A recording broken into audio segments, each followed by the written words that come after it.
આમાં બાપુ એક એક દીકરીઓ મારી પાસે ભોગ આપ્યો છે એટલે દુનિયા યાદ કરે છે. અમે આ દુનિયામાં બાપુ બધાને વાહ મોટી મોટી કરતા હોય ને ઘરે અમારું બૈરું કપાતર હોય તો તમે આ અમને હાથની હથેળીમાં રાખો અને પછી ઇન પા આવ્યા હોય અને એમ કહું હાલો હાલો ઘરે રોટલા ચા પાણી સિવાય જવાય અને હું આમ ડેલામ લઈ જાઉં અને રવડામાંથી હાણીશું લોટા મંડે ઉડવા મારે જેટવા જવું. અરે એને બૈરું નો કહેવાય રામ. આપણે ઘરે નો હોય ને બાપુ નામ લઈને જાય ને જે બે મહેમાન ને હાચવી લે ને બાપુ એનું નામ બૈરું કહેવાય ને એનું અડધું અંગ કહેવાય. પણ આ જેવા તેવાનું કામ નથી રામ. રાકાનું કામ જ નથી. મહેનત વગેરે બાપુ જિંદગીમાં કોઈ દી નામ ન થાય. લખવું હોય તો લખી લેજો. આ બુસટ હોય ને બુસટ એને ઉજળો કરવો હોય ને તો પાણી જોવે, હાબુ જોવે, ધોકાવો જોવે, મહળવો જોવે ને આ મેલો તેની હાથે થાય. ખરાબ તો એમ નામ થઈ જવાય. સારું કરવામાં જ મહેનત કરવી પડે. 1 કરોડ રૂપિયાનો બંગલો હોય ને એમાં બેનો દીકરીઓ કચરા પોતા કરતા જોઈએ છે. કોઈ કચરો નાખતા જોઈ તો આવે છે કચરો માલપા ઘરે ક્યાંથી? 1 કરોડ રૂપિયાનો બંગલો હોય તો કેવું ફિટિંગ હોય? તો કચરો ક્યાંથી આવે? કચરો તો ગરવાનો એટલે જ મહાપુરુષો કહે છે 1 કરોડ રૂપિયાનો બંગલો છે ને આમાં ભજન રૂપી કચરા પોતા કરતા રહેજો. કચરો કરી જાય કોઈ નહીં કાઢે. મહાપુરુષોએ બાબુ માણાનો અવતાર આપ્યો છે ને મને તો એમ થાય કે સ્વર્ગ કરતા સારી દુનિયા છે જો જીવતા આવડે. હે શું ઘટે છે? હું અટાણે કાંઈ ઘટતું નથી રામ. આપણો શેઠો નથી ઈ ઘટે છે. બાકી બધી વાહ મજા છે. પણ માણસના જીવો જેવા ભિખારી થઈ ગયા ને. હું તો એમ કહું રાતે 2 વાગે તમારે ઘરે આવો અને તમારી શેરનું કૂતરું તમને જોઈને જો પૂંછડી ન પટપટાવે મરી જવાય. કૂતરું નથી ઓળખતું. દુનિયા શું ઓળખે? હે ને કે આપણું કૂતરું આપણને ન ઓળખે? આ ખંભા સુધી ઊભું ન થાય મારો ધણી આવ્યો એ આમ જોઈ ને એમ કે આ તો ઓલો લુખે છે એને ત્યાં ભટકું રોટલો નાખ્યો છે. પ્રેમની જરૂર છે.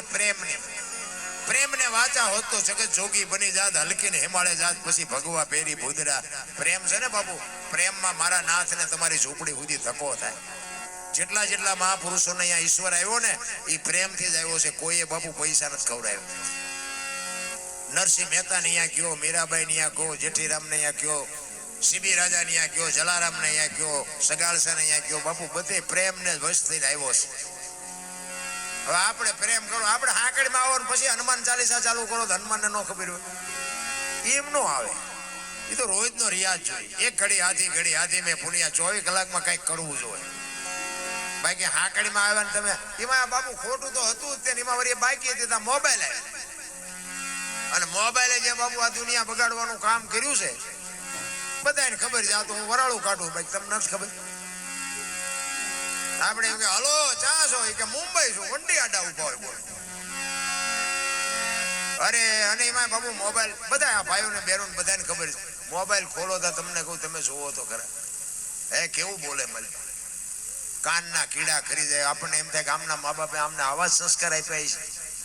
આપણું હૃદય બાપુ રોવે. હૃદય હા દીકરીઓ હોત તો આખી દુનિયાની બેનો દીકરીઓ નહીં સાંભળતી હોય. આ સાધુ સંતો નહીં સાંભળતા હોય. સારા માણા ખરાબ માણા બધા નહીં સાંભળતા. કોની પાસે મોબાઈલ ન હોય? પૈસા કમાવા હાટું જે પૈસાની ભૂખ ઉઘડી છે ને બાપુ જે દુનિયાએ જે ખેલ આદર્યા છે ને મને તો એમ થાય કે આ દુનિયાનો શું વિનાશ થવા બેઠો છે કઈ સમજાતું નથી. પૈસા માટે જ છે ને આ બધું. તો પૈસાને આટલું બધું મહત્વ આપવું પડે? પૈસાથી જ જિંદગી જીવાય? આ કૂતરા કાગડા ભેંસું ભૂંડા એમની પાસે પૈસા નથી હિલોળા કરતા? હું તો આમ હાજે ઘરેથી આમ બહાર નીકળું ને બજારમાં કૂતરા ઉતારે મને એમ થાય આમ તો જોવો છે આમને કાંઈ ઉપાધિ. હે છોકરો પરણાવો છે ને ધાબુ ભરવું છે ને ચૂંટણી લડવી છે ને કોર્ટમાં જવાનું વકીલનું કામ છે ને પૂંછડું ઢોકળું ના લોહી ઉકાળા. આપણે નથી બધા ઘસાટ સુતા હોય કૂતરા. આપણે પાછું અહીંથી ખવડાવવું પડે. બોલો ઈવડાઈ તો માગતા નથી ખવડાવવું. અરે કીડીને કણ હાથીને મણ 1000 હાથ વાળો આપે છે. આપણે હું ખવડાવવાના હતા ભલામણા. હું તો એમ કહું બાપુ હારો દીકરો થઈ જાય, હારા બાપ થઈ જાય, હારો ભાઈ થઈ જાય, હારી માં બની જાય, હારી બેન બની જાય. મારો નાચ બધું બેઠો બેઠો જોવે છે ભલામણ. પણ એવા બુદ્ધિના ગાળિયા થયા છે આપણને એમ થાય કે આમાં વાત કોને કરી જાય. એક ભાઈ આમ દિવાલમાં ઊંધી ખીલી ખોડતો ઊંધી માથું રાખ્યું હતું દિવાલ કોઈને અણી કોઈ હથોડિયું મારતો. અને પછી રીયો બગડે એટલે કારખાના વાળામાં કે બુથિયું જ નથી કે હું થયું ખીલ્યું કાઢ્યું. એનો ભાઈ ગયો કે હું કે છે કે ખીલ્યું જો નહીં કે હું થયું કાઢ્યું. એનો ભાઈ કે તારામાં બુદ્ધિ નથી. એ કે કેમ? કે આ દિવાલ ને ક્યાં છે? આ દિવાલ આમ પકડીને લઈ જાય કે આ અણી તો આઈને પાડતી, હું તો અહીંયા મતતો હતો. આખી જિંદગી દિવાલો ફેરવી પણ અહીંયા ખીલી નો ફેરવી નાખી. મારી ખીલી ભલે ફેરવો દિવાલો ત્યાં સમાધાન થતું હતું ન કરીએ ક્યાં. આમ જ હાલે છે તારા આખી દુનિયામાં. મેં ખેતર લીધું, મેં ટ્રેક્ટર લીધું, મેં મકાન બનાવ્યા, જાવ તાર લેતા જજો ને બીજા વાપરશે. અરે તું શું ભલા મણા તે કપડા નહોતા તારી માથે, તું શું મકાન બનાવતો હતો, તું હું ટ્રેક્ટર લાવતો હતો.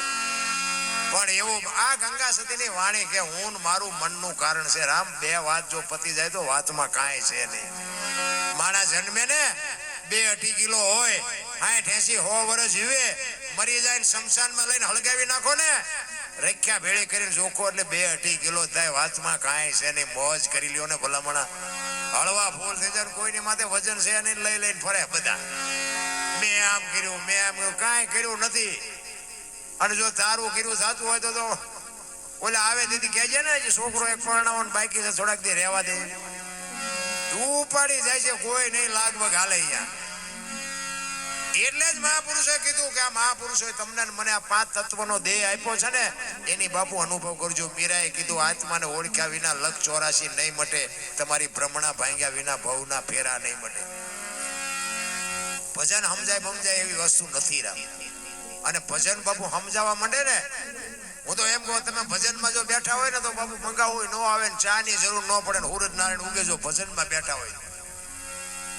એક બેન બાજુ ગામમાં કથા બેઠી હતી આવી, તેના ઘરવાળાને કે કથા સાંભળવા જાઉં, ઓલો કે જા ને હા જુદી નિરાય ગયા. બેન કથા સાંભળે ને હાજે આવ્યા, એનો ઘરવાળો કે કથા સાંભળવા ગઈ હતી કે હા શું બાપુ વાંચતા હતા?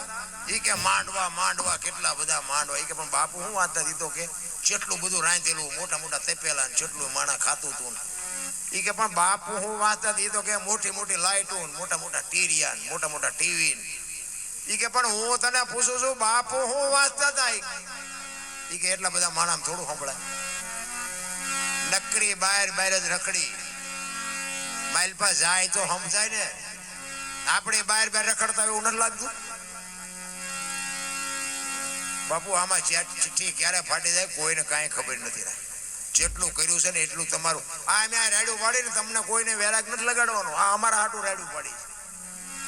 અમે તો એમ કે આખી રાત રાડ્યું પાડી. આ કામમાં અમે આવ્યા છીએ અને આખી રાત રાડ્યું પાડી ને એકાદી રાડ અમારી હાંફળજે બાપ, અમારે કોઈને વેરાગ નથી લગાડવો. પણ આ તો ગંગા હાલી જાય, પીવો ન પીવો તમારી મોજ. બાકી લેવા જેવું છે. અને હવે જો તમને એક વાત કહી દઉં કે છે ને, હવે આ એક જ વચ્યું છે, ભજન એક જ વચ્યું છે. આમાં મા દીકરો બે એક, બાપ દીકરી બે એક, ભાઈ બેન બે એક, એવું જો કઈ વચ્યું હોય તો આ એક જ વચ્યું છે. બાકી જય ભગવાન પેપરમાં જોયા જેવું નથી, ટીવીમાં જોયા જેવું નથી. બાકી દીધા મોબાઈલ આવ્યા, હવે જવું ક્યાં?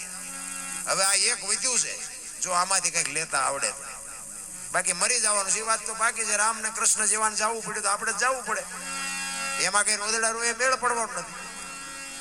પણ બુદ્ધિ નામનું તત્વ મહાપુરુષો કહે છે, ભગવાને માણસને બુદ્ધિ આપી ને એમાં માણા ધંધે લાગી, ભગવાન ધંધે લાગી. એ કે આના કરતા એમના મોત તો સારું. જો આ કુતરા કાગડા ભેંસું પૂરડા છે ને બાપુ, એને બુદ્ધિ નથી આપી. આપણું ઢોરું હોય ને, માલધારી છે એટલે કહું, આપણું ઢોરું હોય ને એ વગડામાં સરવા ગયું હોય ને તો આપણી ડેલી આપણું ઢોરું આવતું રહે. ઘરને ઓળખે, ધણીને ઓળખે. પણ ગમે એવું ખાનદાન ઢોર હોય ને તો એને બાંધવું પડે. શું કામ? એક તત્વ ઘટે છે. એ ભૂખ્યું હોય ને તો આપણા બનાવેલા રોટલા ખાઈ જાય, કારણ કે એને ખાન છે, ભાન નથી. ખબર તો એ નહીં પડે છે. પંખી હોય એના માળામાં પંખી નો, એ પોતાના માળામાં જ જાય છે. માળા જે કેવો છે, હા જે બારો નીકળીને જેટલા એના માળા સોથી હવારી કરી આવે. તમે જુઓ તો માણસ શું એક માણાનો ખાઈ જવા બેઠો. આપણને એમ થાય કે આમ કોઈને હામું ન જોઈએ જેવું. બોલો બાયું ચડાવતા હોય, હું દરબાર, હું પટાલ, હું રબારી, હું કોળી, બધા તમે જુઓ તો આપણને એમ થાય કે આવું ભૂચા રહેવું. બાયું ચડાવે ને. હું તો એમ કહું 18 વણમાંથી એક ને બોલાવો અને એક હોડીમાં બેહારો, હોડી દરિયા વહેતી કરો, ખીલી જાય એટલું ફાંકું પાડો. પાણી કાઢવાની મહેનત બધા હરખી જ કરે, શું કામ બુડે છે. બુડે પછી એક થવું પેલા દરબારે લાગી જાય, કાઢવાનક મરશું. કારણ કે સામે ઊભું હોય. કચ્છનો બારવટીયો જેસલ